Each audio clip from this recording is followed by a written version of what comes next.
नमस्कार दोस्तों, आप सभी का स्टडी 91 के इस ऑनलाइन प्लेटफॉर्म पर मैं मित आप सभी का हार्दिक स्वागत करता हूं। दोस्तों आज की क्लास में हम सभी पढ़ने वाले हैं बिहार स्टेट पर बात करेंगे, जिसमें से शिक्षण कला पर बातें करेंगे। दोस्तों इसका आप सभी के सिलेबस में है जो आर्ट ऑफ टीचिंग है, वहां से आप सभी से प्रश्न पूछे जाएंगे और प्रश्न दोस्त 30 प्रश्न आप सभी के पेपर में आएंगे। जो आप सभी के माध्यमिक और उच्च माध्यमिक पेपर होगा, जो पेपर 1 पेपर 2 उसके लिए बेहद इंपॉर्टेंट, वहां पर आप सभी के पेडागोजी के क्वेश्चन होंगे। तो दोस्त जो भी चैप्टर है जिसमें से आरटी 2009 है, अधिगम है, शिक्षण है, माइक्रो टीचिंग है, आकलन है, मूल्यांकन है, यहाँ सभी से प्रश्न पूछे जाते हैं। दोस्तों तो हम सभी अच्छे से वॉच करेंगे, देखेंगे, समझेंगे कि किस प्रकार के क्वेश्चन पेपर में आ सकते हैं। और दोस्त बहुत ही महत्वपूर्ण सेशन होगा। और बिहार आप जानते हैं दोस्तों 24 अगस्त को इसका पेपर है। 24 अगस्त को बिहार शिक्षक भर्ती का पेपर है। अगर इसकी पेपर की हम बात करें तो यह इसका पेपर जो है मार्च में होगा। दोस्त तो आप सभी पहले से वॉच करते जाएंगे, पढ़ते जाएंगे, सीखते जाएंगे, तभी आपके लिए बहुत महत्वपूर्ण बनेगा। दोस्तों तो यह मार्च में इसका पेपर होगा। दोस्त तो पहला प्रश्न आप सभी के स्क्रीन पर दिखाई दे रहा है और इसके लिए दोस्त आंसर करने का प्रयास करेंगे, क्या इसमें से राइट आंसर बन सकता है। तो पहला प्रश्न जो दोस्त कर रहा है कि निम्नलिखित मापन के स्तरों में सबसे अच्छा कौन है? कारण नामित मापन, अनुपातिक, या फिर कह रहा कि क्रमिक या अंतराल। दोस्तों देखिए दोस्तों, अगर हम मापन की चर्चा करें, मापन की अगर हम चर्चा करें, मापन के जनक की बात करें तो जनक अगर बात किया जाए दोस्तों, तो इनके जनक की अगर हम चर्चा करते हैं तो लुईस स्टीवेंसन बोले जाते हैं। कौन? लुईस स्टीवेंसन को मापन का जनक बोला जाता है। इस बात को आप लोग ध्यान देंगे। अगर हम चर्चा करें तो उनके द्वारा 4 प्रकार की मापन की बात की। कितनी प्रकार की? 4 प्रकार की मापन की बात की गई। 4 प्रकार की मापन में अगर चर्चा करें तो आपके सामने चारों प्रकार के मापन दिए गए हैं। उनके द्वारा कहा गया जो मापन है 4 प्रकार के होते हैं, जिसमें से उनके द्वारा कहा गया जो सबसे अच्छा मापन है, सबसे अच्छा मापन अगर बात करें तो सबसे अच्छा मापन की बात करेंगे, सबसे अच्छा मापन तो उनके द्वारा कहा गया कि अनुपातिक मापन होता है। कौन सा होता है? अनुपातिक मापन होता है। अनुपातिक मापन, जिसमें से आप जानते हैं अनुपातिक मापन का मतलब दोस्त कितने में कितना। जैसे बात किया जाए, कहा जाए कि 2/3 या फिर 1/2, तो कहीं ना कहीं 1 में आधा, इसका मतलब है कहीं ना कहीं इसी प्रकार से बात करें। अनुपातिक मापन एक तरीके से आपको पूरी तरीके से सटीकता का बात करता है, इसीलिए सबसे अच्छा मापन दोस्तों आपका अनुपातिक होगा या अनुपात मापन होगा। आपका बी ऑप्शन इसमें से राइट आंसर बनेगा। नेक्स्ट प्रश्न अगर बात करें दोस्तों, सेकंड नंबर की चर्चा करें, वह मापनी जिसमें अंतराल के समस्त गुणों के साथ परम शून्य भी हो क्या कहलाता है? नामित मापन या क्रम सूचक मापन या अंतराल मापन या फिर अनुपात मापन। दोस्तों इसमें से क्या राइट आंसर होगा? दोस्त देखिए दोस्त, अगर बात करें, हम सभी मापन पर चर्चा कर रहे हैं। मापन की बात करें तो मैंने आपको बताया जनक लुईस स्टीवेंसन बोले जाते हैं। अगर दोस्त बात किया जाए करें कि परम शून्य किसमें प्राप्त होता है, तो दोस्तों परम शून्य किसमें प्राप्त होगा? अनुपातिक मापन में ही होता है। किसमें? अनुपातिक मापन में ही होता है परम शून्य प्राप्त। और इसीलिए दोस्तों परम शून्य वाला बहुत महत्वपूर्ण बन जाता है। तो सीधा सा आपका ऑप्शन संख्या इसमें से डी राइट आंसर होगा। क्या होगा? डी ऑप्शन आपका राइट आंसर बन जाएगा। दोस्त प्रश्न संख्या 3 नंबर के लिए, निम्नलिखित में से कौन सी कार्य विधि ऑपरेशन हमें जानकारी को मान्य करने में मदद करती है? क्रम मूल्यांकन या अभिसारी चिंतन या संज्ञान। दोस्तों कौन सी विधि जो हमें जानकारी मान्य करने में मदद करती है, वह क्या कहलाती है? साथी वह क्या कहलाती है? बहुत महत्वपूर्ण है। दोस्तों कौन सा इसमें से राइट आंसर बनेगा? दोस्तों क्या वह मूल्यांकन कहलाती है? देखिए क्या दोस्तों कर वह कार्य विधि जिसमें जानकारी को मान्य करने में मदद मिलती है, तो दोस्तों वह सीधा सा बनेगा मान्य करने में मदद मिलती है, सीधा सा बनेगा मूल्यांकन कहलाएगा, इवेल्युएशन कहलाएगा। तो राइट आंसर क्या होगा दोस्तों? ऑप्शन संख्या ए बनेगा। देखिए अपसारी चिंतन का मतलब होता है एक तरीके से आपका कई तरीके से सोचना, कई तरीके से विचार रखना, जिसे खुले अंत वाले एक तरीके से बोल सकते हैं, खुला अंत आपका थिंकिंग बेस्ड हो, उसके बाद करते। अपसारी होता है क्लोज माइंडेड, अगर बात करें इंडेड एक तरीके से थिंकिंग की बात की जाती है। अगर दोस्तों यहां पर क्या कर रहा है कि मान्य करने में मदद होगा, वह मूल्यांकन ही कहलाएगा। ऑप्शन संख्या ए राइट होगा। अगर मूल्यांकन को क्या कहते हैं, मूल्यांकन की अगर हम चर्चा करें दोस्तों, इवेल्यूशन क्या बोला जाता है, इवेल्यूएशन को बोला जाता है जो शिक्षण अधिगम प्रोसेस चल रहा है, शिक्षण अधिगम जो प्रक्रिया चली उसी का एक अभिन्न अंग माना जाता है, और ऐसा जो ऑप्शन में होगा वही हमारा राइट आंसर होगा दोस्तों। शिक्षण अधिगम प्रक्रिया का एक भाग होना चाहिए, केवल नंबरों के संदर्भ में करना चाहिए, वस्तुनिष्ठ प्रकार के लिखित कार्यों पर आधारित होना चाहिए, एक अलग गतिविधियों के रूप में होना चाहिए दोस्तों। मूल्यांकन कोई एक अलग गतिविधि नहीं है, कोई अलग जो शिक्षण अधिगम प्रक्रिया का भाग नहीं दोस्तों। इसका मतलब डी ऑप्शन हटेगा। अच्छा करें यहाँ पर वस्तुनिष्ठ लिखित कार्यों पर, तो इसका मतलब यह भी गलत है। केवल नंबर आपसे अपने आप से केवल क्या नेगेटिव पॉइंट होता है, केवल नंबर के लिए दोस्त नहीं होता है। वह शिक्षण अधिगम प्रक्रिया जो टीचिंग लर्निंग प्रोसेस है उसी का क्या होता है, उसी का एक भाग होता है। ए ऑप्शन आपका राइट आंसर बन जाएगा। क्या बनेगा, ए ऑप्शन आपका इसमें से राइट आंसर बन जाएगा दोस्तों। अगर हम बात करें नेक्स्ट प्रश्न की बात करते हैं, आपके सामने नेक्स्ट प्रश्न है साथी, वह क्या कर रहा है। नेक्स्ट प्रश्न अगर हम साथी बात करें, करा कि बच्चों के मूल्यांकन के लिए निम्नलिखित में से कौन से कारण होना चाहिए। बच्चों को गैर उपलब्धि वाले, निम्न उपलब्धि वाले या औसत या उच्च उपलब्धि वाले के रूप में अलग करना और नाम देना, कक्षा में शिक्षा प्रक्रिया में सुधार करना या समय के साथ बच्चों में होने वाले अधिगम परिवर्तनों एवं प्रगति के बारे में पता लगाना, या बच्चे की क्षमताओं, संभावनाओं या असशक्त पक्षों एवं चुनौतीपूर्ण पक्षों के बारे में माता पिता के साथ चर्चा करना। पहला दूसरा तीसरा, दूसरा तीसरा चौथा, दूसरा चौथा, पहला दूसरा तीसरा चौथा। बहुत महत्वपूर्ण प्रश्न है दोस्तों। प्रश्न संख्या 5 नंबर के लिए आप सभी बताएंगे क्या इसमें से राइट आंसर बन सकता है। 5 नंबर के लिए दोस्त बताएंगे क्या आपका इसमें से राइट आंसर बन सकता है। बेहतरीन प्रश्न है दोस्तों। क्या मूल्यांकन का उद्देश्य होता है, मूल्यांकन का कौन सा उद्देश्य होता है दोस्तों। अगर मूल्यांकन के उद्देश्य की बात करें, कभी नहीं होता है दोस्तों निम्न उपलब्धि वाला या गैर उपलब्धि वाला या औसत या उच्च उपलब्धि वाला, इस तरीके से कैटेगरी में बांटना, इस तरीके का मूल्यांकन का उद्देश्य नहीं होता दोस्तों। कहीं ना कहीं शिक्षण प्रक्रिया में सुधार करने का योगदान होता है। जो शिक्षण प्रोसेस चल रहा है उसमें कहीं ना कहीं बच्चे को कितना अच्छे से सुधारा जाए, कितना बच्चा और अच्छे से पढ़ पाए, उसकी बात की जाती है। इसका मतलब सेकंड वाला आपका सही होगा। समय के साथ बच्चों में होने वाले अधिगम परिवर्तनों में प्रगति के बारे में पता लगाना एकदम सही। उसके प्रोग्रेस में उसका बच्चों के जो अधिगम परिवर्तन, जो लर्निंग, जो चेंजेस बच्चे में आ रहा है, उसका कहीं ना कहीं प्रगति में कितना चेंजेस हो रहा है बच्चे में, उसको हम पता लगाते हैं। इसका मतलब थर्ड भी राइट होगा। और फोर्थ में कह रहा है बच्चों की क्षमताओं, संभावनाओं और सशक्त पक्षों, चुनौती पक्षों के बारे में माता पिता के साथ चर्चा करना, इसका भी होता है। क्योंकि देखिए जो मूल्यांकन का उद्देश्य दोस्त होता है कि अगर अध्यापक क्या करता है, उसके मम्मी या माता पिता आए विद्यालय में तो कहीं ना कहीं उनके साथ चर्चा परिचर्चा करके बात करना कि भैया आपका बच्चा कितने उसमें सुधार हो रहा है, कितना बच्चा बेहतर से सीख रहा है। तो कहीं ना कहीं आपका दूसरा तीसरा चौथे का मतलब है आपका ऑप्शन संख्या क्या बनेगा, इसमें से बी ऑप्शन इसमें से आपका राइट आंसर बन जाएगा दोस्त। नेक्स्ट प्रश्न अगर चले 6 नंबर पर, का आकलन का प्राथमिक उद्देश्य क्या होना चाहिए। करा का जो इवेल्युएशन है उसका प्राथमिक उद्देश्य क्या होना चाहिए। करा कि दोस्तों विद्यार्थियों के प्राप्तांकों के आधार पर उसको नामांकित करना, रिपोर्ट कार्ड में उत्तीर्ण या अनुत्तीर्ण अंकित करना, या विद्यार्थियों के लिए श्रेणी निश्चित करना, या करा अवधारणाओं के बारे में बच्चों की स्पष्ट और भ्रांतियों को समझना। तो दोस्तों क्या प्राथमिक उद्देश्य क्या होना चाहिए, क्वेश्चन को ध्यानपूर्वक साथ ही देख लीजिए और अपने राय अवश्य देने का प्रयास कीजिए। देखिए आपके 30 प्रश्न बहुत महत्वपूर्ण, बहुत ही आपके पेपर के लिए बहुत ही इंपॉर्टेंट बनेंगे। अगर हम बात करें तो मार्च में दोस्त मैं बार बार कर रहा हूँ पेपर है, तो आपको अभी से चीजें पढ़नी पड़ेगी। फिर आपका जो आपका एक शिक्षक की भर्ती होगी उसका पेपर 24 अगस्त को निर्धारित है, ये आप जानते हैं साथी। अगर हम साथी बात करें इसमें क्या नामांकित करना, क्या करा दोस्तों, करा प्राप्तांकों के आधार पर नामांकित करना, कभी नामांकित करने की बात नहीं होगी दोस्तों।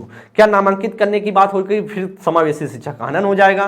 क्या आकलन का उद्देश्य होता उत्तीर्ण और अनुत्तीर्ण करना, कभी नहीं दोस्तों होता, उसमें सुधार करना होता है, रिपोर्ट करना। क्या विद्यार्थियों के लिए श्रेणी निश्चित करना दोस्तों, क्या श्रेणी एक सीरीज बनाना, कोई दिक्कत नहीं दोस्तों, या नहीं होता।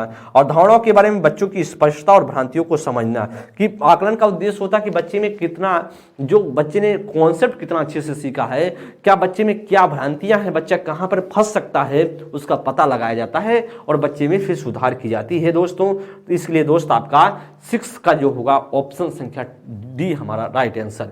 7वें नंबर की बात करें, मूल्यांकन किया जाना चाहिए। मूल्यांकन किया जाना चाहिए। मूल्यांकन से बच्चे पढ़ेंगे या पता लगता है कि बच्चे की उपलब्धि का या बच्चों को सीखने का स्तर के ज्ञान का या शिक्षकों की उपलब्धि का पता लगता है दोस्तों।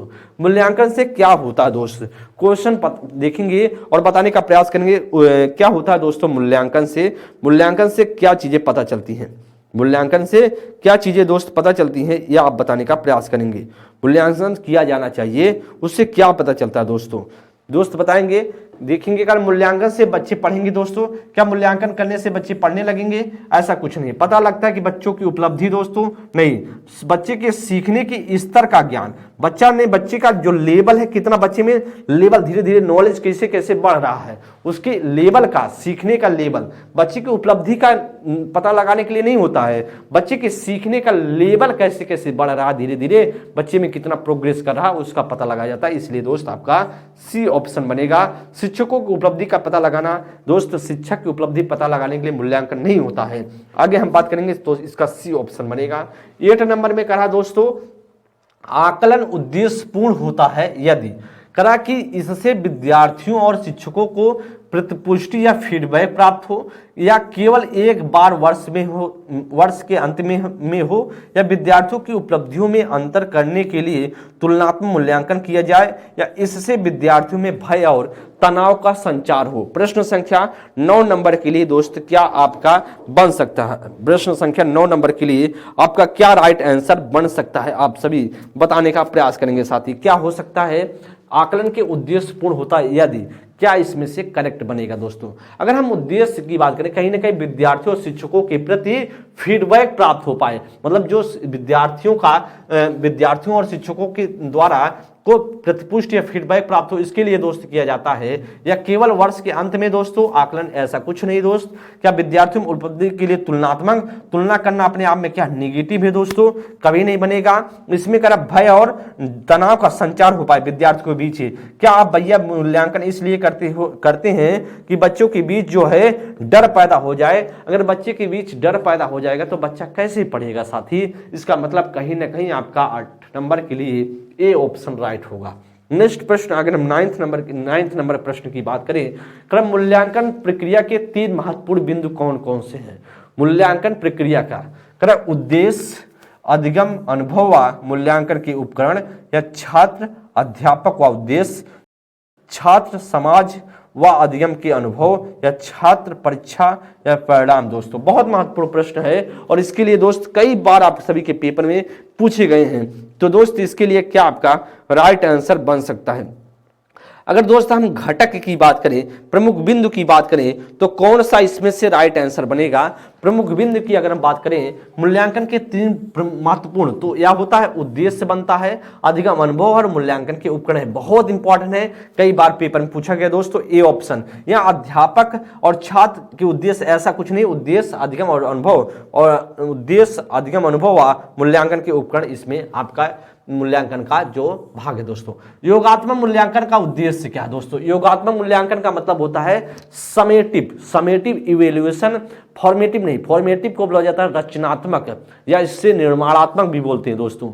हम बात करें समेटिव, जिसे हम बोलते हैं दोस्तों एक तरीके से कह सकते हैं योगात्मक। योगात्मक से क्या तात्पर्य होता है, करा कि समय विशेष व विशेष कार्यों पर एक विद्यार्थी ने कितना अच्छा निष्पादित किया का पता लगाना, या फिर अधिगम को सुगम बनाने व ग्रेड ना प्रदान करना, या फिर करा कि ऐसे विद्यार्थियों का पता लगाना जो अपने साथियों के समक्ष संप्राप्ति में कठिनाई अनुभव कर रहा है, या फिर अगली कक्षा इकाई के अनुदेशन से पूर्व प्रगति का पता लगाना। दोस्तों अगर हम 10 नंबर प्रश्न की चर्चा कर लें तो क्या आपको लगता है कि इसका उद्देश्य क्या हो सकता है। अगर 10 नंबर की अगर हम चर्चा करेंगे दोस्तों, ध्यानपूर्वक प्रश्न को देखने का प्रयास कीजिए और फिर आंसर अपना फिन करने का प्रयास करें दोस्तों। योगात्मक मूल्यांकन का मतलब होता है कि एक टाइम पीरियड में बच्चे ने कितना प्रोग्रेस किया है, तो वही तो लिखा है, एक समय विशेष व विभिन्न कार्यों पर एक विद्यार्थी ने कितना अच्छा निष्पादित किया, इसी का पता लगाया जाता है एक समय विशेष में। एक समय विशेष मतलब एक टाइम पीरियड में बच्चे ने कितना अच्छे से स्कोर किया, बच्चे ने कितना सीखा, उसका पता लगाया जाता दोस्त। यहाँ पर अध्ययन को सुगम बनाना व ग्रेड ना प्रदान करना ऐसा नहीं होता है, ऐसा उद्देश्य नहीं है दोस्त। तो सीधा सा ये ऑप्शन है और हम बात करते ही नहीं है दोस्त। नेक्स्ट प्रश्न बात करेंगे 11वें नंबर के लिए। भारतीय पुनर्वास परिषद की स्थापना किस उद्देश्य के लिए हुई है? बहुत महत्वपूर्ण है दोस्तों, भारतीय पुनर्वास परिषद की दूरस्थ शिक्षा के लिए, पर्यावरण शिक्षा के लिए, दिव्यांग जन की शिक्षा के लिए, उपयुक्त में से कोई नहीं दोस्तों। किसके लिए भारतीय पुनर्वास परिषद की स्थापना की गई है दोस्तों? तो आप जानते हैं जो भारतीय पुनर्वास की स्थापना दोस्तों की गई है वह आपका कब की गई है दोस्तों? किसके लिए दोस्तों अगर बात करें किसके लिए की गई है दोस्तों, वह आपका किया गया है दोस्तों वह दिव्यांग जन की शिक्षा के लिए। आपका सी ऑप्शन बनेगा। बहुत वेरी इंपॉर्टेंट प्रश्न है, वेरी इंपॉर्टेंट प्रश्न है दोस्तों, इस बात को आप लोग ध्यान देंगे। नेक्स्ट प्रश्न आगे चलेंगे। राष्ट्रीय अस्थि विकलांग संस्थान स्थित है देहरादून में, मुंबई में, कोलकाता में या सिकंदराबाद में दोस्तों? क्या होगा? राष्ट्रीय अस्थि विकलांग संस्थान की बात करेंगे, कहां पर स्थापित है दोस्तों? कहां पर स्थापित है? अगर हम दोस्त बात करें तो आप जानते हैं, अगर हम बात करें विकलांग की बात करते हैं दोस्तों, कहां पर स्थापित होगी? जी एकदम आपका दोस्त, अगर हम चर्चा कर ले दोस्तों कि यहां पर अगर दृष्टिबाधिता की बात करते हैं, दृष्टिबाधिता की अगर हम बात करें तो राष्ट्रीय दृष्टिबाधिता संस्थान, यहाँ पर राष्ट्रीय दृष्टिबाधिता का संस्थान कहां से पड़ेगा? देहरादून। राष्ट्रीय दृष्टिबाधिता की अगर हम चर्चा कर लेते हैं, बाधित संस्थान की बात करेंगे, बाधित संस्थान की बात करें, वह दोस्त आपका कहां पड़ेगा? वह दोस्त आपका पड़ेगा देहरादून में। लेकिन इसमें अगर हम चर्चा करें दोस्तों, इसमें से आपका कोलकाता पड़ेगा। क्या पड़ेगा? कोलकाता पड़ जाएगा। क्या पड़ेगा? कोलकाता पड़ जाएगा दोस्तों, एकदम आपका कोलकाता इसमें से आपका पड़ जाएगा। अगर दोस्तों हम बात करें इसमें से अगर राष्ट्रीय श्रवण की पूछ लें, राष्ट्रीय श्रवण की पूछ लें तो मुंबई है दोस्तों। राष्ट्रीय श्रवण बाधित अगर संस्थान की बात करें, श्रवण बाधित संस्थान की बात कर ले तो आपका कहां पर पड़ जाएगा साथी? वह आपका दोस्त पड़ जाएगा मुंबई में। अगर दोस्त आपसे कहे सिकंदराबाद में, क्या? राष्ट्रीय मानसिक विकलांग, राष्ट्रीय मानसिक विकलांग क्या है? मानसिक विकलांग संस्थान है। विकलांग जो है संस्थान पाया जाता है कहां पर? वह आपका दोस्तों सिकंदराबाद में है। इस बात को आप लोग ध्यान दीजिएगा। तो सीधा सा इसमें बनेगा ऑप्शन संख्या सी, कोलकाता। 13 नंबर के लिए दोस्तों, करा कि एक समावेशी कक्षा में एक शिक्षक को विशिष्ट शैक्षणिक योजनाओं को क्या करना चाहिए? यहाँ पर इंग्लिश में हमको लगता है फुल गेट टाइप करना। जी एकदम बताएंगे यहाँ पर क्या दोस्त होगा? सक्रिय रूप से तैयार करना चाहिए, तैयार करने के लिए हतोत्साहित होना चाहिए, या तैयार नहीं होना चाहिए, या कभी कभी जो बात करें तैयार होना चाहिए। क्या इसमें से साथी आपका राइट आंसर बनेगा? क्या इसमें से आपका करेक्ट ऑप्शन बनेगा? बताने का प्रयास करेंगे दोस्तों। इसमें से आपका क्या राइट आंसर बनेगा? जी एकदम प्रयास करेंगे बताने का क्या इसमें से करेक्ट ऑप्शन होगा दोस्तों। अगर हम बात करें प्रश्न संख्या 13 नंबर के लिए, प्रश्न संख्या 13 नंबर के लिए साथी क्या इसमें से करेक्ट ऑप्शन बन सकता है? तो क्या बताएंगे दोस्तों? अगर हम बात करें इसमें से क्या बनेगा, बेहतरीन तरीके आंसर देने का प्रयास कीजिएगा। तो दोस्तों बहुत ही सरल प्रश्न है, बहुत कठिन प्रश्न है नहीं। इसके लिए हम बात करें समावेशी कक्षा में बात कर रहा है, तो समावेशी कहीं ना कहीं इंक्लूसिव क्लासरूम की बात कर रहा है। अच्छा क्लासरूम की बात करें तो सक्रिय रूप से तैयार करना चाहिए, एकदम आपका ऑप्शन क्या ही बनेगा? हतोत्साहित कभी नहीं दोस्त बनेगा। हतोत्साहित करना अपने आप में निगेटिव हो जाएगा। यहाँ पर तैयार नहीं करना अपने आप से गलत है, कभी कभी तैयार करना ये भी अपने आप में गलत है। अगर दोस्त प्रश्न संख्या 14 की बात कर रहे हैं दोस्तों, इसमें से क्या राइट आंसर होगा? करा कि कक्षा कौन सा इसमें से राइट आंसर होगा बताने का प्रयास करेंगे। करा कक्षा गतिविधि के समय दोस्तों करा आपसे के समय गृह कार्य के लिए उन्हें बुनियादी सहयोग और अन्य सहायता उपलब्ध कराएंगे। ये करा उन्हें याद करने के लिए और उच्च या उत्तर को 5 बार उनकी उत्तर पुस्तिका में लिखने के लिए गृह कार्य देंगे, या बच्चों से कहेंगे कि उनमें आगे पढ़ने की क्षमता नहीं है और अब उन्हें माता पिता के साथ काम करना मतलब काम में सहायता करनी चाहिए, या माता पिता को बुलाएंगे और उनसे अपने बच्चों को ट्यूशन लगवाने के लिए नम्रतापूर्वक कहेंगे। दोस्तों इसमें से क्या कर रहा है? उच्च प्राथमिक स्तर की बात कर रहा है, उच्च प्राथमिक विद्यालय की बात कर रहा है। तो करा कि शिक्षक के रूप में आपके पास कक्षा में कुछ ऐसे बच्चे हैं जो प्रथम पीढ़ी के रूप में विद्यालय आ रहे हैं। आपके द्वारा निम्नलिखित में से किसे किए जाने की संभावना सर्वाधिक है? कौन से आप काम करेंगे इसमें सर्वाधिक तौर पर, क्या इसमें आप सभी करने वाले हैं? 14 नंबर प्रश्न की हम चर्चा करें दोस्तों। यहाँ पर अगर हम चर्चा करें प्रश्न संख्या 14 नंबर की, करा कि एक उच्च प्राथमिक विद्यालय है, मतलब 6 to 8 के जो है आप में क्या है, उसमें शिक्षक है। करा प्रथम पीढ़ी के रूप में विद्यालय आ रहे हैं बच्चे, ठीक है। और करा कि किसकी संभावना ज्यादा रहेगी? करा कक्षा गतिविधि के समय गृह कार्य के लिए उन्हें बुनियादी सहयोग देंगे। एकदम सही बात, सही है दोस्तों। हम क्या देंगे? बुनियादी सहयोग देंगे, साथ ही साथ अन्य सहायता उपलब्ध कराएंगे। एकदम आपका ऑप्शन संख्या ए राइट बनेगा। बी में करा उन्हें याद करने के लिए और उत्तर को 5 बार। दोस्तों याद करना अपने आप से क्या होगा? निगेटिव हो जाएगा। उत्तर को 5 बार लिखना अपने आप में गलत है दोस्त। करा बच्चों से कहेंगे उनके आगे पढ़ने की क्षमता नहीं है। दोस्तों यहाँ पर क्या है? क्षमता नहीं है। ऐसा कुछ नहीं, माता पिता के काम में सहायता करनी चाहिए, तो ऐसा कुछ नहीं दोस्तों। क्षमता उनता नहीं दोस्तों, आपको जनरेट करना पड़ता है। शिक्षक के तौर पर आप बच्चे में क्षमता डेवलप करवाइए, पढ़ाइए। बच्चे में सब क्षमता होती है, ऐसा कुछ नहीं है। बच्चे को बस रास्ता दिखाना आपका काम है। बच्चे के साथ पास बहुत क्षमता है दोस्तों। अगर आप बच्चे माता पिता को बुलाएंगे और कहेंगे ट्यूशन लगवाने के लिए, ऐसा दोस्त आप जानते हैं आरटी में विरोध किया गया है। तो सीधा सा प्रश्न संख्या 14 नंबर के लिए जो राइट आंसर बनेगा वह ए ऑप्शन बन जाएगा जी। 15 नंबर के लिए दोस्त कह रहा है कि एक शिक्षक के रूप में समस्याग्रस्त स्थिति में छात्रों की मदद करने का सबसे अच्छा तरीका कौन सा है? क्या दोस्तों? इनाम देकर या फिर दंड देकर या समाधान प्रदान करके या कर हल करने के लिए इसी प्रकार की समस्या देकर के। दोस्तों कौन सा होगा प्रश्न संख्या अगर 15 नंबर की चर्चा करें तो दोस्तों इसमें से क्या आपका राइट आंसर बन सकता है? 15 नंबर की अगर हम चर्चा करें, कर इनाम देकर के दोस्तों, अगर समस्याग्रस्त स्थिति में बात हो रही है, छात्रों की मदद करने के लिए सबसे अच्छा तरीका कौन सा होगा?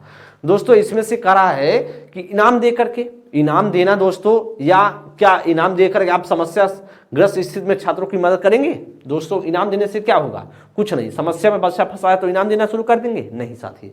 दंड देकर के कभी नहीं दोस्तों। समस्या समाधान प्रदान करके नहीं, हल करने के लिए इसी प्रकार की समस्या देकर के। तो कहीं ना कहीं बच्चा समस्याग्रस्त स्थिति में छात्रों को मदद करने में सबसे अच्छा तरीका बनेगा ऑप्शन संख्या डी। ना सी बनेगा ना बी बनेगा, ऑप्शन संख्या आपका डी इसमें से राइट आंसर। 16 नंबर के लिए दोस्त कह रहा है कि निम्नलिखित में से कौन समावेशी शिक्षा में एक शिक्षण कौशल नहीं है? समावेशी शिक्षण में कौन सा एक शिक्षण कौशल नहीं है? ब्लैक बोर्ड, पूछताछ, समस्या समाधान या सुदृढ़ या प्रबलन। तो दोस्तों इसमें से क्या आपका राइट आंसर होगा? बहुत महत्वपूर्ण प्रश्न है। प्रश्न संख्या 16 नंबर की अगर चर्चा करेंगे, कौन सा करा कि कौन सा एक शिक्षण कौशल नहीं है? समावेशी शिक्षा के लिए कौन सा एक शिक्षण कौशल नहीं, मतलब समावेशी क्लासरूम है, इंक्लूसिव एजुकेशन के माध्यम से शिक्षा कर बच्चों को प्रोवाइड कर रहे हैं, तो कहीं ना कहीं उसमें हम कौन सा हिसाब किताब नहीं लगाएंगे, कौन सा इसमें शिक्षण है, मतलब एक बात करें टीचिंग स्किल का इस्तेमाल नहीं करेंगे। ब्लैक बोर्ड, पूछताछ, समस्या समाधान, सुदृढ़ या प्रबलन। तो दोस्तों प्रबलन का है दोस्तों, प्रबलन का सिद्धांत बोला जाता है, एक कौशल है दोस्तों। प्रबलन को हम बोल सकते हैं पूर्ण बलन। क्या है? पूर्ण बलन कौशल आप जानते होंगे, पूर्ण बलन कौशल। प्रबलन है पूर्ण बलन कौशल, आपने नाम सुना होगा, इस नाम को आपने सुना होगा दोस्तों जी। ब्लैक बोर्ड का कौशल दोस्तों कौन सा एक नहीं होगा? तो दोस्तों आप जानते हैं इसमें से आपका ऑप्शन संख्या ए आपका राइट आंसर। दोस्तों समावेशी शिक्षा की बात कर रहा है, समावेशी शिक्षा में कौन सा कौशल नहीं है दोस्तों? ब्लैक बोर्ड कौशल किसी प्रकार का जो है एक शिक्षण सामग्री है। क्या दोस्तों? एक शिक्षण सहायक, एक टीचिंग लर्निंग मटेरियल है, एक बोल सकते हैं शिक्षण सामग्री है। आप कह सकते हैं एक क्या है? शिक्षण सामग्री है दोस्तों, एक शिक्षण सामग्री है, शिक्षण सामग्री है, आप ऐसा कह सकते हैं, सामग्री है। जो बात करें ब्लैक बोर्ड है दोस्तों। पूछताछ आप जानते हैं प्रश्नोत्तरी, ये आपका कौशल के अंतर्गत ये वाला नहीं आएगा ब्लैक बोर्ड आपका। अगर दोस्त बात करें किसके अंतर्गत? समावेशी शिक्षा में एक कौशल। मैं दोस्तों आपका ऐसा नहीं मैं कह रहा हूं कि शिक्षण कौशल में कौन नहीं आएगा। शिक्षण कौशल में श्यामपट्ट कौशल आता है दोस्तों, श्यामपट्ट कौशल आपने सुना होगा, आपने प्रबलन कौशल सुना होगा, समस्या समाधान कौशल सुना होगा दोस्तों, पूछताछ वाला भी प्रश्नोत्तर कौशल भी आपने सुना होगा। लेकिन दोस्त आपसे कह रहा समावेशी शिक्षा में कौन सा है एक नहीं बनेगा, उसके अकॉर्डिंग आपसे पूछ रहा है, ना कि आपसे श्यामपट्ट कौशल वाला। तो श्यामपट्ट कौशल आपने सुना होगा दोस्तों एकदम। नेक्स्ट प्रश्न आगे 17 नंबर की बात करें, सभी के लिए विद्यालयों में सभी की शिक्षा निम्नलिखित में से किसके लिए प्रचार वाक्य हो सकता है?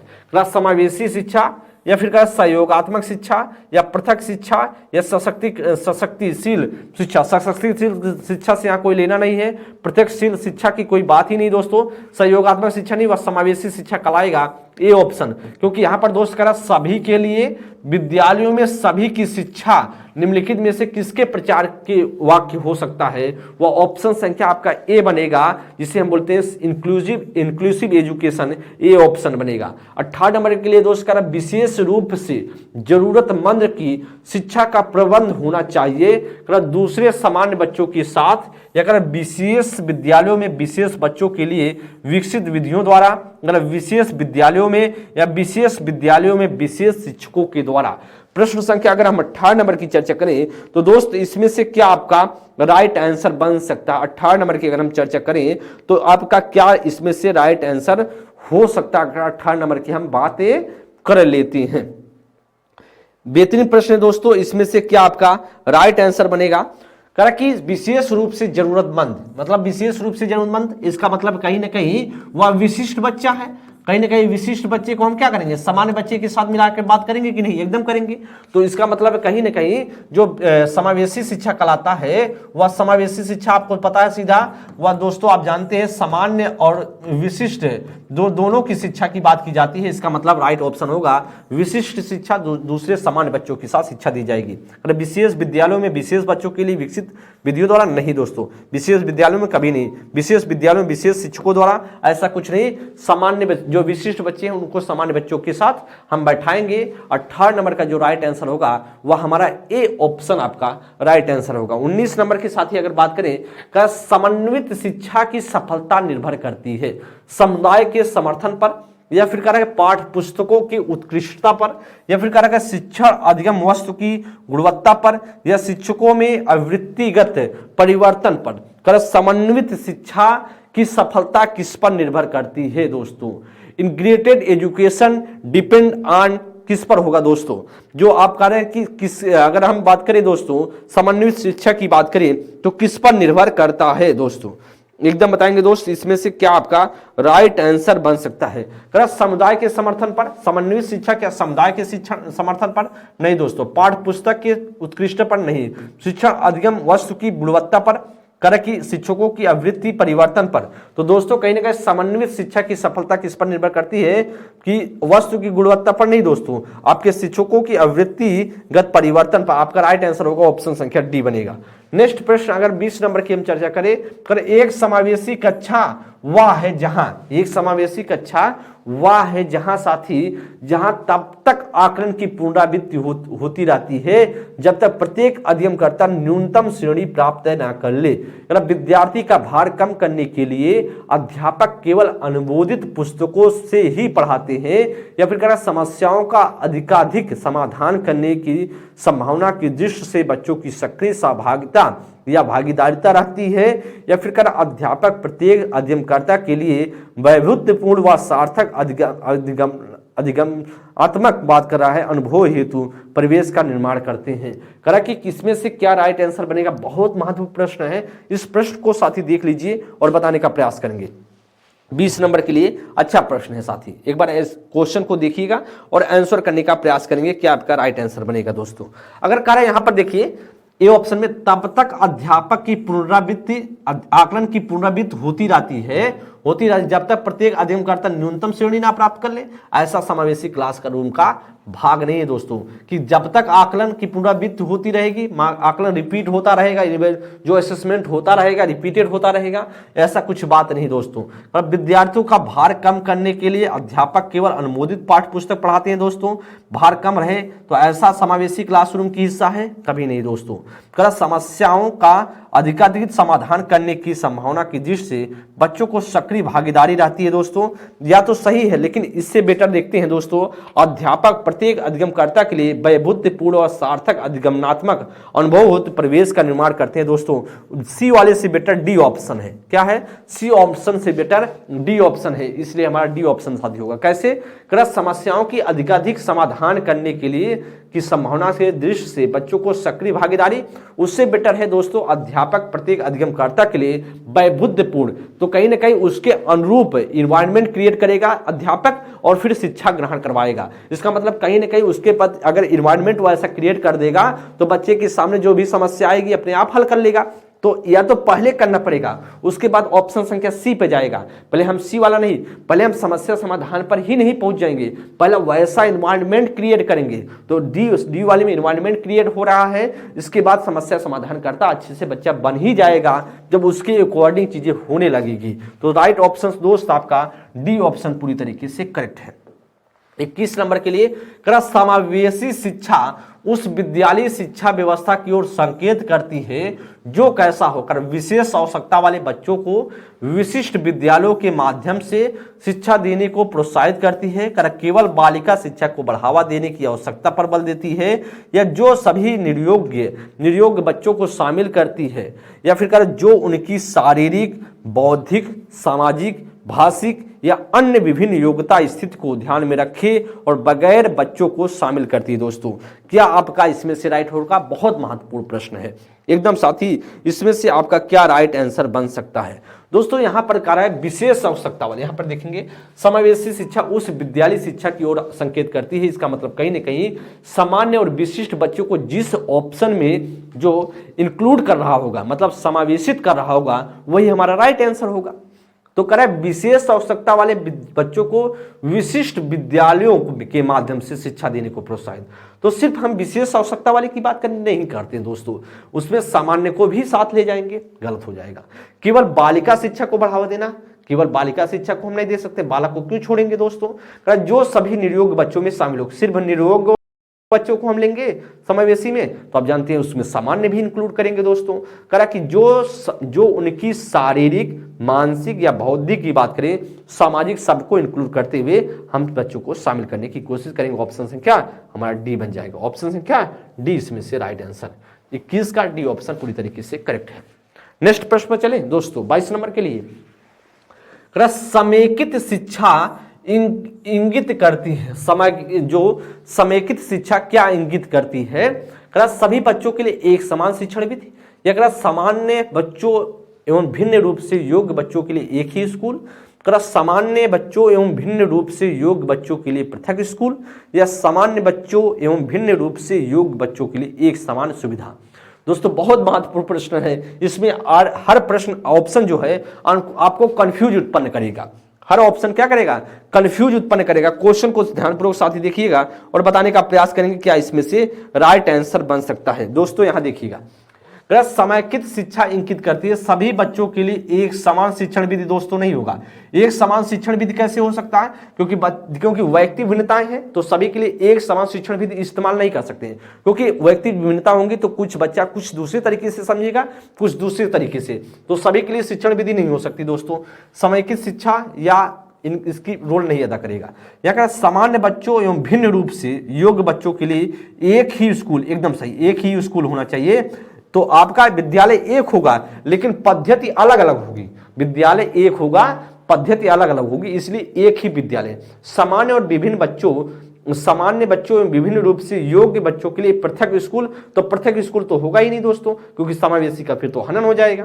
कहा कि सामान्य बच्चों एवं भिन्न रूप से योग्य बच्चों के लिए एक समान सुविधा। एक समान सुविधा कैसे करेंगे दोस्तों? ध्यान दीजिएगा, जो सामान्य बच्चा है और भिन्न बच्चा है, जैसे जो कोई बच्चा दिव्यांग बच्चा है, तो जैसे बात करें अगर कोई दिव्यांग बच्चा जैसे श्रवण बाधित बच्चा है तो हम उसको एक ही समान तरीके से देखेंगे, या फिर बच्चे को दिखाई नहीं देता है, दृष्टिबाधित है, तो उसको कहीं ना कहीं अगर थोड़ा सा कम दिखाई दे रहा तो हम क्लास में आगे बैठाने का प्रेफरेंस देंगे उसको, या फिर कम सुनाई दे रहा बच्चे को तो आगे बैठाएंगे या यंत्र की व्यवस्था करेंगे। इसी तो बात तो हम चैलेंज करेंगे दोस्तों। तो कहीं ना कहीं एक समान सुविधा तो नहीं देंगे दोस्तों। एक समान सुविधा की बात करें, जैसी जिसकी आवश्यकता होगी उस हिसाब से हम सुविधा देंगे, लेकिन एक विद्यालय तो होगा। इसीलिए दोस्त आपका बी ऑप्शन राइट होगा। बहुत इंपॉर्टेंट प्रश्न था और इस प्रकार के प्रश्न आप गलती करके आते हैं दोस्तों। 23 नंबर के लिए विशेष शिक्षा इससे संबंधित है। किससे? प्रतिभाशाली बच्चों के लिए प्रशिक्षण कार्यक्रम या शिक्षकों के लिए प्रशिक्षण कार्यक्रम, या करत की प्रतिभाशाली लोगों के लिए शिक्षा या विकलांगों के लिए शैक्षिक कार्यक्रम। तो विशेष शिक्षा किससे संबंधित है दोस्तों? विशेष शिक्षा इससे किससे संबंधित होगा दोस्तों? एक बार बताने का प्रयास करेंगे क्या इसमें से राइट आंसर बन सकता है। राइट ऑप्शन क्या बनेगा दोस्तों? करें दोस्तों, क्या आप विशेष शिक्षा किसको विशेष शिक्षा में किसको इंक्लूड करेंगे? क्या प्रतिभाशाली बच्चों के लिए प्रशिक्षण कार्यक्रम? नहीं दोस्तों, यहाँ पर शिक्षण के लिए शिक्षकों के लिए नहीं दोस्तों, प्रतिभाशाली बच्चों के लिए शिक्षा नहीं, विकलांग बच्चों के लिए शैक्षणिक कार्यक्रम, इसका मात्रा हम इंक्लूड करते हैं विशेष शिक्षा के अंतर्गत। आपका राइट ऑप्शन होगा डी ऑप्शन। क्या होगा? D option. 24 नंबर के लिए नियमित विद्यालयों में आत्म तौर पर यहाँ होगा पर विकासशील बच्चों के साथ साथ विशेष बच्चों को शिक्षित करना क्या कहलाता है? व्यक्तिगत शिक्षा कहलाता है, या सामान्य शिक्षा कहलाता है, या विशेष शिक्षा कहलाता है, या समावेशी शिक्षा कहलाता है? यहाँ पर क्या नियमित विद्यालयों में जो सही बच्चे उनके साथ साथ कह रहा है कि विशेष बच्चों को शिक्षित करना दोस्तों वह समावेशी शिक्षा कहलाता है, जिसे बोलते हैं इंक्लूसिव एजुकेशन। मैंने आपको बताया सामान्य के साथ विशिष्ट को इंक्लूड करना और बिना भेदभाव करते हुए जो हम शिक्षा प्रोवाइड करते हैं वही समावेशी शिक्षा कहलाता है। तो कहीं ना कहीं इससे आपको समझ में आ रहा होगा क्वेश्चन के पढ़ने के दौरान, या आपको लग रहा होगा कि कौन से ऑप्शन पर हमारा आंसर जाएगा।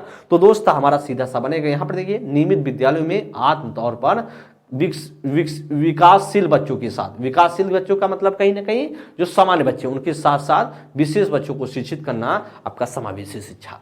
25 नंबर के लिए दोस्तों कह रहा है कि यहाँ पर कौन सी विचारधारा है कि सभी बच्चों को एक नियमित विद्यालय, सभी बच्चों को क्या एक नियमित विद्यालय व्यवस्था में समान शिक्षा प्रदान करने का अधिकार हो, या मुख्यधारा शिक्षा कहलाता है, या विशेष शिक्षा वाला कहलाता है, या बहुल सांस्कृतिक शिक्षा वाला कहा जाता है, या समावेशी शिक्षा कहा जाता है? तो दोस्तों ऐसा कहा जाता है कि समावेशी शिक्षा को कहा जाता है। किसको? समावेशी शिक्षा को कहते हैं दोस्तों नियमित विद्यालय व्यवस्था में समान शिक्षा प्रदान करने का अधिकार। समावेशी को मतलब कहीं ना कहीं समान और विशिष्ट एक साथ बैठेंगे। यहाँ पर करा समावेशी शिक्षा या विचारधारा है कि यहाँ पर लिख देते हैं हम समावेशी शिक्षा। यहाँ पर देखिए मिलाइएगा आप सभी, समावेशी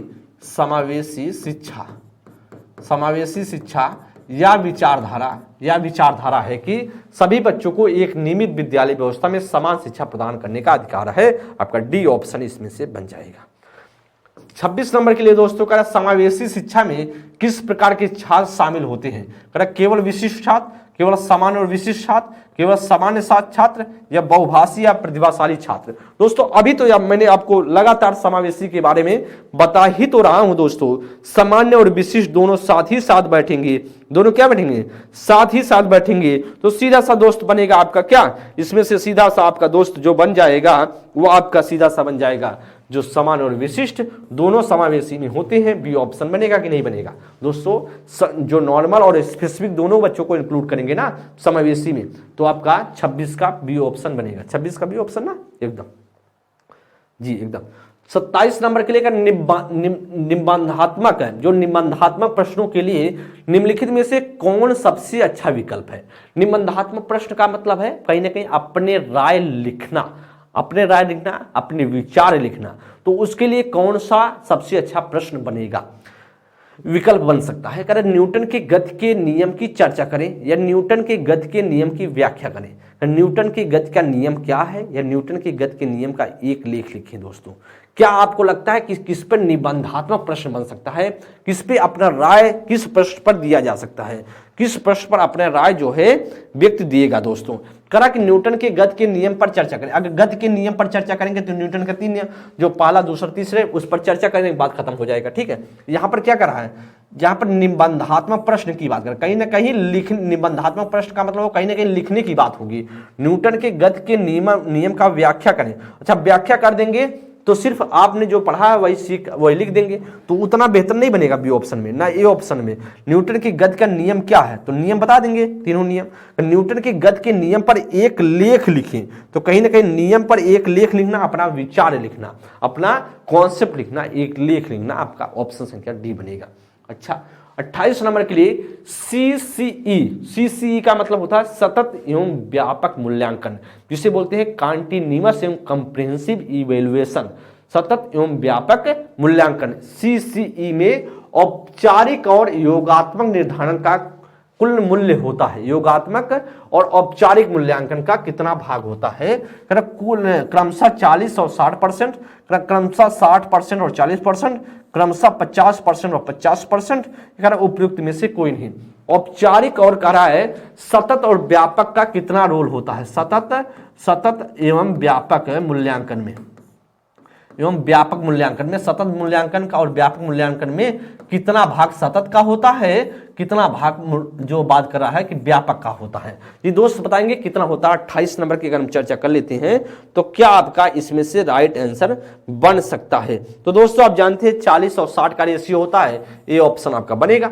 29 नंबर के लिए दोस्त कह रहा परीक्षा के स्थान पर सतत और व्यापक मूल्यांकन गुणवत्ता मूलक शिक्षा के लिए अधिक उपयुक्त है, क्योंकि इसमें संज्ञानात्मक क्षेत्र का मूल्यांकन किया जाता है। संज्ञानात्मक क्षेत्र का मूल्यांकन किया जाता है। यह मूल्यांकन सतत और व्यापक क्षेत्रों में होता है, यह उपयुक्त सभी। दोस्तों आप बताएंगे प्रश्न संख्या 29 नंबर के लिए क्या आपका राइट आंसर होगा? 29 नंबर के लिए दोस्तों परीक्षा के स्थान पर सतत और व्यापक मूल्यांकन गुणवत्ता मूलक शिक्षा के लिए अधिक उपयुक्त है, क्योंकि इसमें क्या होता है? इसमें संज्ञानात्मक क्षेत्र का मूल्यांकन होता है। ठीक है, ये तो सही है। इसमें संज्ञानात्मक क्षेत्र का मूल्यांकन, संज्ञानात्मक का मतलब होता है संज्ञानात्मक, जिसे आपका भावात्मक मनोगत्यात्मक के साथ साथ संज्ञानात्मक, इसमें भी इंक्लूड हो रहा है। मूल्यांकन सतत एवं व्यापक क्षेत्रों में होता है, या भी है। इसका मतलब कहीं ना कहीं आपका ऑप्शन संख्या डी बनेगा कि नहीं बनेगा? इसका मतलब जब डी लिखा है, अगर हमसे पूछ लेता कि सबसे बेहतर कौन होगा तो सबसे बेहतर सी होता, लेकिन आपका अगर डी लिखा गया है तो ए भी सही है, बी भी सही है और सी भी सही है, इसलिए डी ऑप्शन बन रहा है। अगर डी नहीं होता तो हम फिर सी कर देते। दोस्तों नेक्स्ट आगे बात करें, 30 नंबर के लिए आज का अंतिम प्रश्न है। एक शिक्षक कक्षा के कार्य को एकत्र करता है, एक कक्षा के कार्य को एकत्र करता है और उन्हें पढ़ता है, उसके बाद योजना बनाता है और अपने अगले पाठ को शिक्षार्थियों की आवश्यकताओं को पूरा करने के लिए समायोजित करता है। तो क्या कर रहा है? क्या सीखने के रूप में आकलन कर रहा है, या सीखने के लिए आकलन कर रहा है, या सीखने के समय आकलन कर रहा है, या सीखने का आकलन कर रहा है? बहुत महत्वपूर्ण होता है दोस्त, बहुत अच्छा प्रश्न है दोस्त। प्रश्न संख्या अगर हम 30 नंबर की बात करें तो क्या इसमें से राइट आंसर बन जाएगा? दोस्तों यहां पर देखिए, सीखने के रूप में आकलन, सीखने के रूप में आकलन का मतलब होता है कहीं ना कहीं रूप में आकलन दौरान होता है। सीखने के रूप में आकलन तो कहीं ना कहीं सीखने के रूप में आकलन, ठीक है। करें सीखने के समय आकलन, सीखने के समय आकलन कहीं ना कहीं सीखने के समय आकलन की बात करें कहीं ना कहीं हम दौरान में ही लिख देते हैं, दौरान में ही इंक्लूड कर देंगे, दौरान हो जाएगा। या करा सीखने के रूप में आकलन, सीखने के रूप में आकलन इसको पूर्व में होता है। सीखने के रूप में आकलन, सीखने के रूप में आकलन आप कह सकते हैं बाद में होगा, सीखने के रूप में आकलन बाद में होगा। सीखने के लिए आकलन अगर बात करें, सीखने के लिए आकलन अगर बात करेगा तो पूर्व में हो जाएगा दोस्तों। कब होगा? पूर्व में होगा। दोस्तों यहां पर ध्यान दीजिएगा, सीखने का आकलन आप कर सकते हैं, सीखने का आकलन, या भी दोस्त एक बात कर सकते हैं, या भी क्या होगा, सीखने का आकलन बाद में हो सकता है, बाद में। तो दोस्तों अगर हम बात करें इसमें से क्या होगा, एक शिक्षक कक्षा के कार्य को एकत्र करता है, कक्षा के कार्य को एकत्र करता है और उन्हें पढ़ता है। कक्षा का जो भी कार्य है उसको एकत्र करता है, उन्हें पढ़ता है, उसके बाद योजना बनाता है। इसका मतलब कहीं ना कहीं सीखने के लिए आकलन करने की बात कर रहा है, कहीं ना कहीं योजना बनाता है और अगले पाठ में शिक्षार्थियों की आवश्यकता को पूरा करने के लिए समायोजित करता है। इसका मतलब कहीं ना कहीं वह पढ़ाया नहीं है, पढ़ाने के पहले चीजें इकट्ठा कर रहा है। अच्छा, बच्चे की रुचियों को जाना होगा, बच्चे की रुचियों को पता होगा, उससे सब कुछ जानता होगा, इसके बाद सारी चीजें इकट्ठा कर रहा है। इकट्ठा करके जब पढ़ाने के पहले योजना बना रहा है, ऐसा नहीं पढ़ा दिया हो फिर उसमें सुधार कर रहा है, अभी वो पढ़ाया नहीं है उसके पहले सुधार कर रहा है। यहां पर कह रहा है कि पूरा करता है फिर समायोजित करता है, फिर वह क्या करेगा दोस्तों, तो सीखने के लिए आकलन कर रहा है। क्या है? सीखने के लिए आकलन कर रहा है, पूर्व में कर रहा है। आपका ऑप्शन संख्या क्या होगा? ऑप्शन संख्या आपका बी हो जाएगा। इस प्रकार से साथ ही बात करें, आप सभी के सामने 30 प्रश्नों की श्रृंखला थी जो आप सभी की बिहार स्टेट जो मार्च में पेपर होने वाला है दोस्त, आपके लिए बहुत बेनिफिशियल और बेनिफिट, इसका बहुत ही महत्वपूर्ण योगदान है दोस्तों। आप सभी इस सारे प्रश्नों को अच्छे से वॉच कीजिए, देखिए, समझिए, और जो भी सुझाव देना चाहते हैं दोस्त आप सभी कमेंट बॉक्स में पिन कर सकते हैं। साथ ही अगली क्लास में किसी नेक्स्ट पॉइंट पर हम सभी बात करेंगे जो आप सभी के पेपर के लिए इंपॉर्टेंट बनेगा, और मेरा उद्देश्य है कि आप सभी अच्छे से क्वालिफाइड हों इस क्वालिफाइड पेपर में। इसके बाद आप सभी का शिक्षक भर्ती तो लगा हुआ है दोस्तों, वह अगस्त में होगा। आप सभी अच्छे से तैयारी कीजिए। सभी को बहुत बहुत धन्यवाद। थैंक यू क्लास, बहुत बहुत धन्यवाद। Thank you.